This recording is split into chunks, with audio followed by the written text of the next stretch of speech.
if you had a day where nobody would recognize you?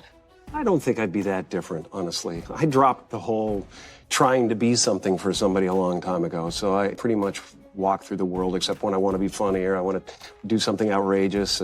I don't have any trouble being myself, and I don't have any trouble saying no when I mean no. I don't feel there is a, pressing responsibility to please everyone.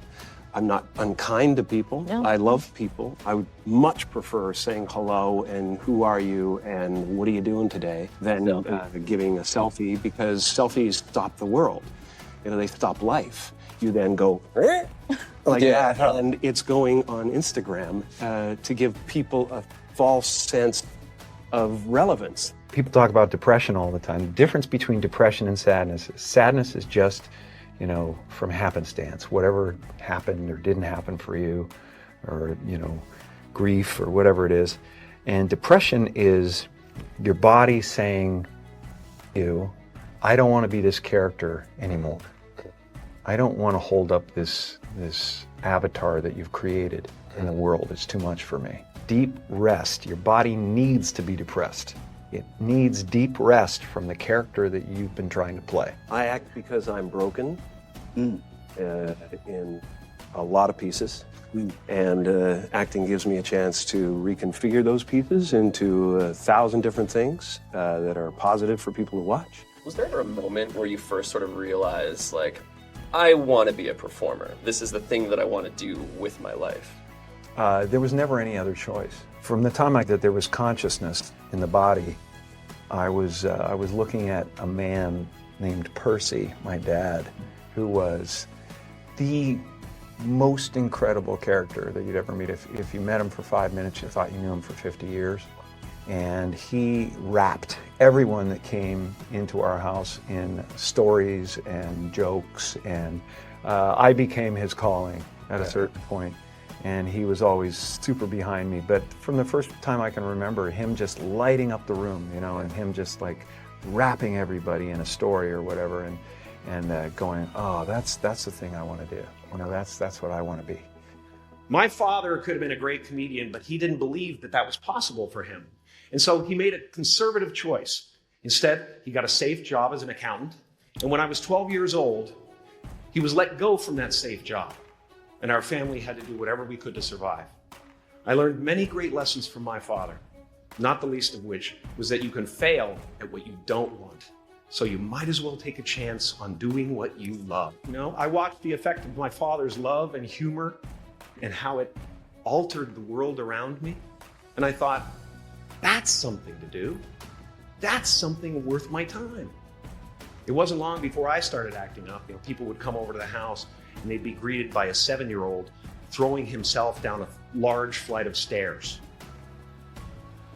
They would say, "What happened?" And I would say, "I don't know. Let's check the replay." I'd go back to the top of the stairs and come back down in slow motion. Now, fear is going to be a player in your life, but you get to decide how much. You could spend your whole life imagining ghosts, worrying about the pathway to the future, but all there will ever be is what's happening here, and the decisions we make in this moment, which are based in either love or fear.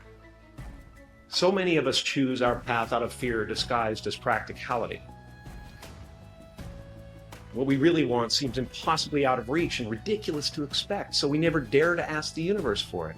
When I was about 28, after a decade as a professional comedian, I realized one night in LA that the purpose of my life had always been to free people from concern, just like my dad. The only one I hadn't freed was myself, and that's when my search for identity deepened. I wondered who I'd be without my fame. Who would I be if I said things that people didn't want to hear? Or if I defied their expectations of me? And that piece that we're after lies somewhere beyond personality, beyond the perception of others, beyond invention and disguise, even beyond effort itself. You can join the game, fight the wars, play with form all you want, but to find real peace, you have to let the armor go. Your need for acceptance can make you invisible in this world. Don't let anything stand in the way of the light that shines through this form. Risk being seen in all of your glory. Your job is not to figure out how it's going to happen for you, but to open the door in your head. And when the door opens in real life, just walk through it. And don't worry if you miss your cue, because there's always doors opening. They keep opening. And when I say life doesn't happen to you, it happens for you, I really don't know if that's true. I'm just making a conscious choice to perceive challenges as something beneficial so that I can deal with them in the most productive way. You'll come up with your own style. That's part of the fun. You are ready and able to do beautiful things in this world. And after you walk through those doors today, you will only ever have two choices: love or fear. Choose love, and don't ever let fear turn you against your playful heart. What's happening right now inside everybody is they're going, who am I? And they're depressed. People go like, oh, Jim's been depressed and stuff. Well, yeah, I was depressed when I was trying to be the Wizard of Oz. But now I know that Oz is a character. You know, I think everybody deals with that. Everybody walks around and they go like, why am I depressed? Well, it's because you're trying to be something for the world, you know? And as soon as you let that go, better things happen because they're just happening. It's not, now it's just sadness. You know, sadness comes, happiness comes. It's the weather that flies by in the sky. It doesn't sit on you long enough to drown you. A few months ago, I woke up and I suddenly got it. I understood suddenly how thought was just an illusory thing, and how thought is responsible for, if not all, most of the suffering we experience. And then I suddenly felt like I was looking at these thoughts from another perspective. And I wondered, who is it that's aware that I'm thinking? And suddenly I was thrown into this expansive, amazing feeling of freedom from myself, from my problems. You know, when I go to sleep at night, I'm not just a guy going to sleep. I'm two-time Golden Globe winner Jim Carrey going to get some well-needed shut-eye. And when I dream, I don't just dream any old dream. No, sir. I dream about being three-time Golden Globe winning actor Jim Carrey. Because then I would be enough.